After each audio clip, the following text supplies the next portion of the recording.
Hey guys, welcome back. For anyone that's new, this channel is dedicated to bridging the gap between narcissistic abuse and complex PTSD recovery.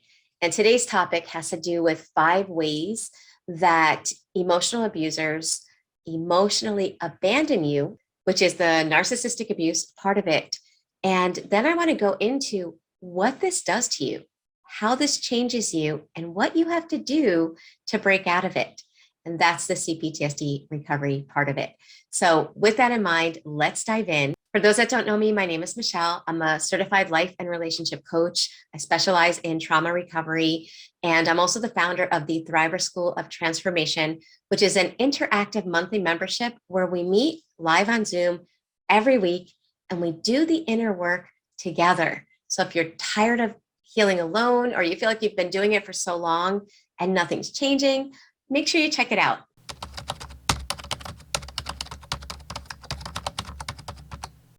And the sad reality is that anyone that was raised in these dynamics, being emotionally abused in childhood, if you don't learn how to spot it, it can almost feel comfortable to be around people that are emotionally abusing you. So we want to really bring it into our conscious awareness so we can change it. So the first one has to do with not being allowed to make mistakes. Okay, now if you're dealing with emotional manipulation, especially covert emotional manipulation, this can be really tricky because let's say you hear this and you're like, oh, I'm not allowed to make mistakes. And you go to talk to the person in your family that you feel is abusing you. And you say that, this is abuse because I'm not allowed to make mistakes. Well, a covert abuser is going to be like, what are you talking about? Like, of course you're allowed to make mistakes. They'll say something like, that's crazy to even say that. That's ridiculous. Why would you think that? And the reason is because when we're talking about covert abuse, the reality is that it's not really done with words. They will say, of course you're allowed to make mistakes, but their actions are never on the same page. They're saying one thing, they're doing another, and it's confusing.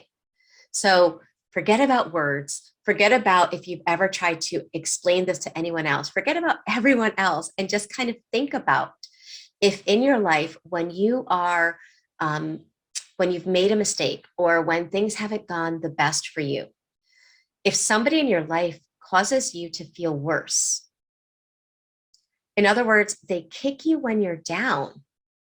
Maybe their words aren't telling you that you're not allowed to make a mistake, but their actions are. And that's actually worse than just doing it with words. Because when they do it with their actions and they provoke you to feel something, every time you make a mistake, they provoke you to feel shame.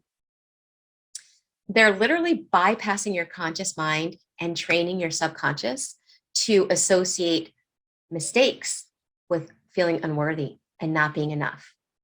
Okay, so that's one of the ways that a narcissist will emotionally abandon you instead of supporting you when things go wrong, instead of helping you when you're having a hard time. They make you feel like it's your fault and they kick you when you're down.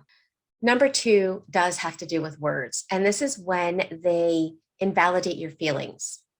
And when this happens in childhood, it's so damaging because you trust your parents. You trust your parents more than you, right?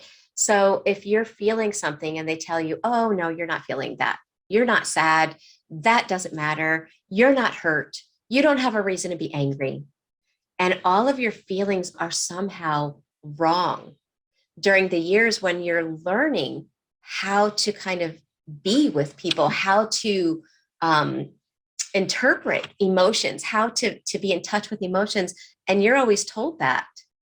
Well, that's emotional abandonment because your feelings are coming up and they're dismissing, they're ignoring, they're overriding, and they're never validating them. The third way that a covert narcissist emotionally abandons you is by making you feel like your needs are a burden.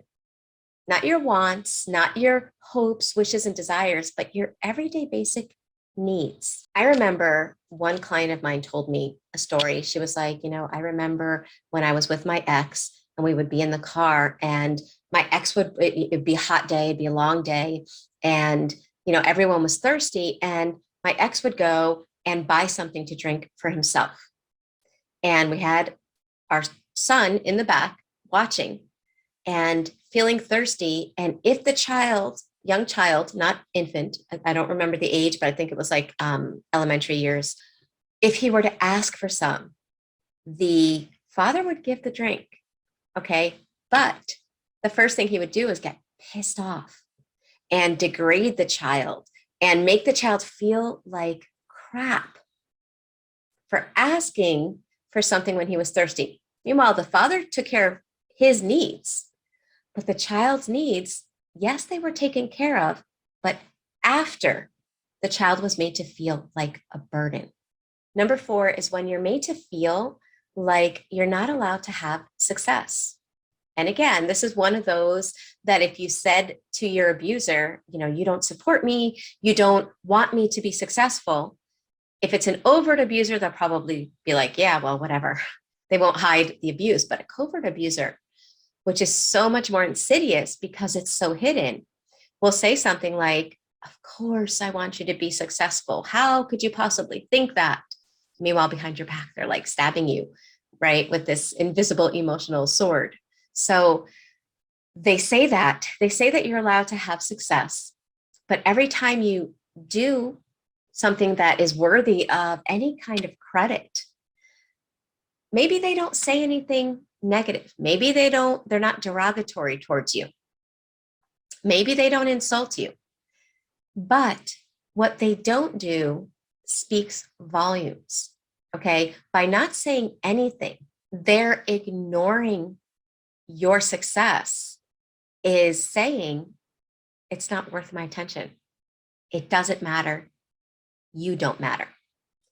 Those are the beliefs that their actions start driving into your subconscious mind. And the last one that I'm going to mention is if you had somebody in your life that blamed you for their feelings.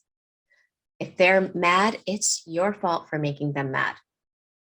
If they fly off the handle and get abusive, it's because of what you did.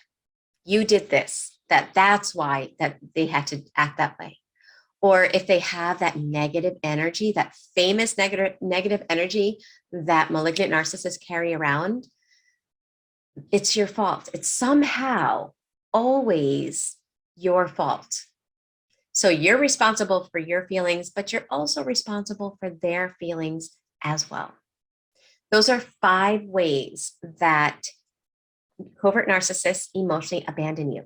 The first thing that's necessary in narcissistic abuse recovery is noticing these things and understanding that this is wrong and abusive and it's embarrassing. But in the beginning of my healing journey, I didn't realize that those things were taking place. I couldn't name and spot those behaviors. And I was so focused on trying to make someone else happy that I didn't even realize what was going on. Okay, so that's why I say the first thing that you have to know is you have to understand what it looks like, what emotional abandonment looks like when it's hidden. In reference to this one, okay, when you are not allowed to make a mistake and somebody ingrains that in you, then you develop a subconscious belief that you're not allowed to make a mistake. You become a perfectionist and you become somebody that is never happy with you, because you lived in an environment where someone was never happy with you. So it becomes something you internalize. And the problem with that is you can leave all toxic relationships. And if you have that subconscious belief that you're not allowed to make mistakes, and guess what? Like every single day, we make a mistake in some way, shape, or form. We are so imperfect that there are things that we do all the time that don't measure up to what we'd like to be or who we'd like to be or what we'd like to achieve. And when somebody has constantly pointed out your mistakes and your failures, it literally trains a part of your brain called the reticular activating system. It trains that part of your brain to look for that in your life. That becomes something that the reticular activating system is looking for all the time. The shame that you feel when you make a mistake. And guess what? When your reticular activating system and your subconscious programs are all have all been infiltrated, then those parts of your brain work very, very, very hard to keep those beliefs alive in you, to keep that your reality.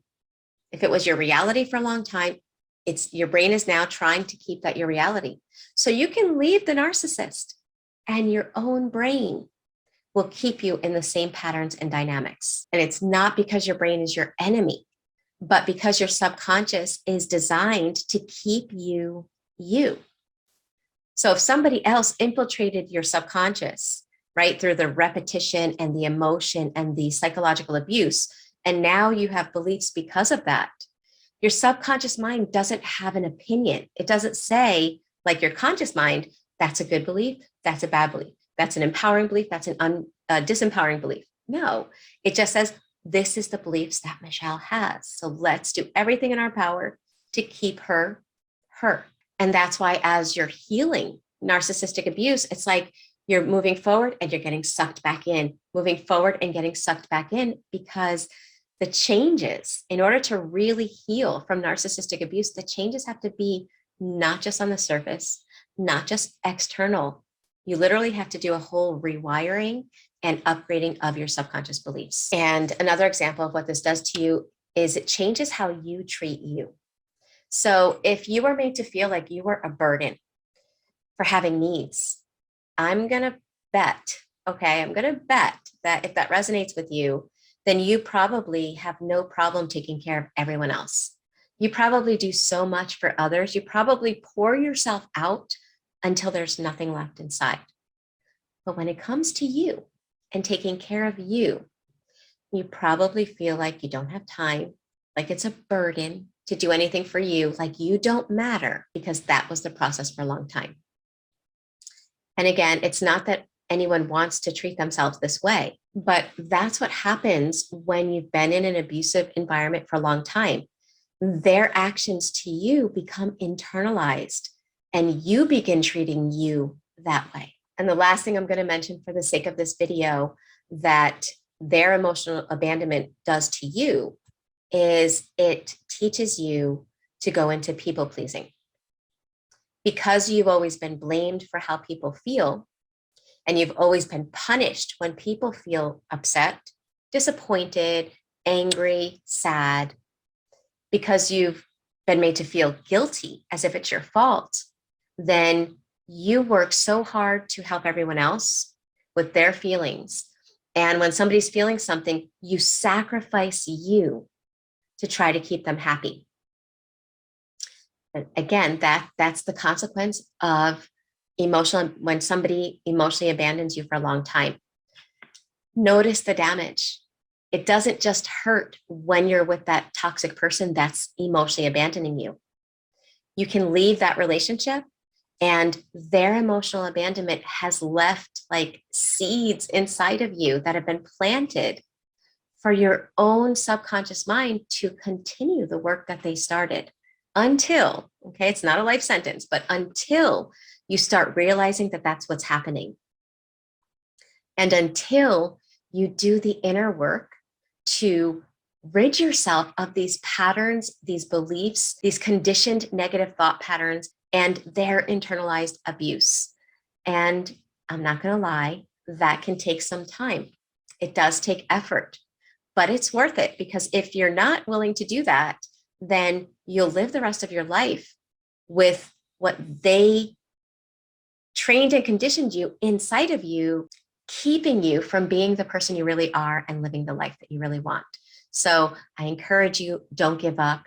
You really can break out of these patterns 100%. It was so cool. Last week in the School of Transformation, we had somebody announce that they were done, that they were moving on in their life. And that was the second person in the last 2 months that said, you know, I feel integrated. I feel whole. My inner child and I are connected. I've broken out of those patterns. I'm no longer healing. I'm now creating my life. I'm thriving, right? So there's victim, there's surviving when you're healing, and then there's thriving when you're just living your life. So I tell you guys that because you really can break out of these patterns. Sometimes though, you just need a little bit of extra help. So for anyone that is ready to do the inner work. Make sure you check out the Thriver School of Transformation. Keep in mind that if the link doesn't work, it's because the doors are closed. They only open the first 5 days of each month. So make sure you're checking those dates so you can join us. So long.